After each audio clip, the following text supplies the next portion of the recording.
Hello friends, welcome to Defence Matrix. तो जैसे कि हम जानते हैं 2025 जो है ये ख़त्म होने वाला है।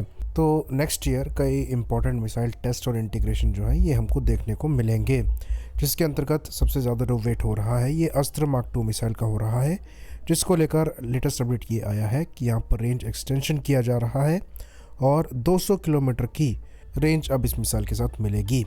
मोस्ट लाइकली नेक्स्ट ईयर तक इसका सर्विस इंडक्शन जो है ये प्लान्ड है और Su-30 MKI के साथ इनका इंटीग्रेशन जो है ये पहले से ही ऑनगोइंग है और जो प्लेटफॉर्म अस्त्र मार्क 1 के साथ इंटीग्रेटेड है उनसे ये इंटीग्रेट होने ही वाली है।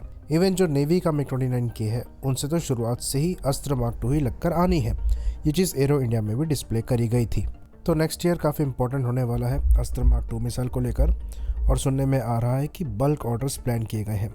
जैसे कि हमने बताया 700 के अराउंड ये मिसाइल्स लगभग ऑर्डर करी जाएंगी, लेकिन नेक्स्ट ईयर हो सकता है कि 300 से 400 मिसाइल्स के ऑर्डर्स दे दिए जाएं।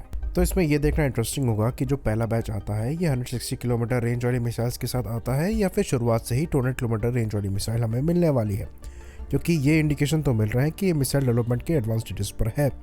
ऑल्दो इसके ट्रायल्स को लेकर किसी भी तरीके की प्रेस रिलीज अभी नहीं आई है और ना ही वीडियो आया है जिसके अंतर्गत ये प्रूव किया जा सके कि ये इस मिसाइल को ऑपरेशनल कंडीशन में फायर करके देखा गया है।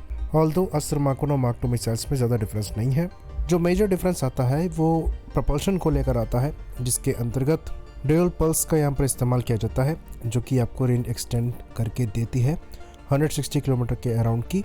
और नई मिसाइल में जो इसकी टाइमिंग है उस पर चेंजेस किए जाएंगे और थोड़ा सा जो प्रपल्शन वॉल्यूम है वो बढ़ाया जा सकता है, जिसकी वजह से 200 किलोमीटर के आसपास की आपको मैक्स रेंज मिलेगी।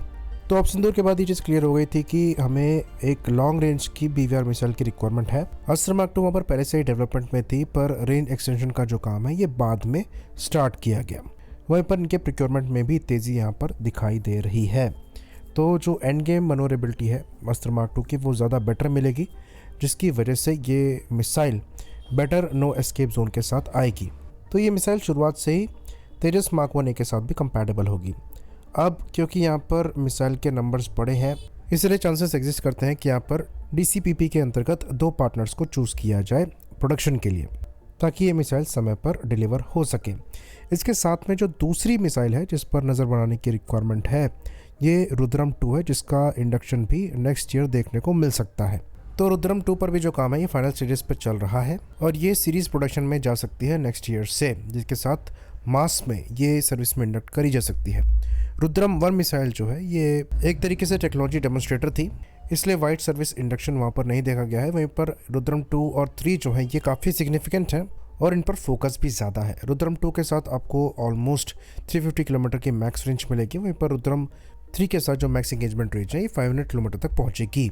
तो ये आपकी एंटी रेडिएशन मिसाइल हैं जो कि एनिमी के एयर डिफेंस सिस्टम्स को टारगेट करने के लिए इस्तेमाल करी जाएंगी, वो भी स्टैंड ऑफ रेंजेस से। इन मिसाइल्स का फ़ायदा ये है कि ये हाइपरसोनिक स्पीड अचीव कर पाएंगी, इसलिए इनको डिटेक्ट कर पाना काफ़ी ज़्यादा मुश्किल होगा। बेसिकली आप इनको air launch pseudo ballistic missile कह सकते हैं।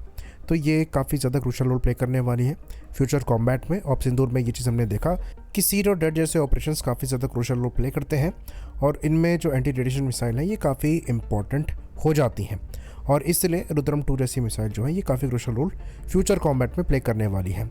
रुद्रम 2 में जो मॉडिफिकेशन हमको देखने को मिल रहा है उसमें एक इमेज इंफ्रारेड सेंसर भी या फिर सीकर दिया गया है, जो कि एक पैसिव सीकर है, जो कि एंड गेम में इस मिसाइल को कैपेबिलिटी देगा कि जो EW जैमिंग है उसको अवॉइड करते हुए टारगेट को हिट करें। तो ये मिसाइल Su-30 MKI से तो इंटीग्रेट करी ही जाएंगी, साथ ही साथ इनका इंटीग्रेशन मिराज 2000 और फ्यूचर में हो सकता है रफाल से भी किया जाए। तो काफ़ी लंबे समय से मिसाइल डेवलपमेंट में है, इवन इनको टेस्ट फायर करके भी देखा गया है। ऑल्दो पब्लिक डोमेन में इसके बारे में ज़्यादा जानकारी नहीं दी जाती है, पर प्रमोशनल वीडियोस में इनके क्लिप्स दिखी हैं जिसमें ये मिसाइल फायर होती हुई दिखाई दे रही हैं, और वो बात हम 1 साल पहले की कर रहे हैं। तो ये काफ़ी लंबे समय से डेवलपमेंट में है और उसी चीज़ को पुश करके नेक्स्ट ईयर कोशिश करी जाएगी कि सर्विस में इंडक्ट किया जाए, ताकि important stand of capabilities add हो सके। ये दोनों केस में होगी, चाहे अस्त्र मार्क 2 के इंडक्शन की हम बात कर लें या फिर रुद्रम 2 के इंडक्शन की हम बात कर लें।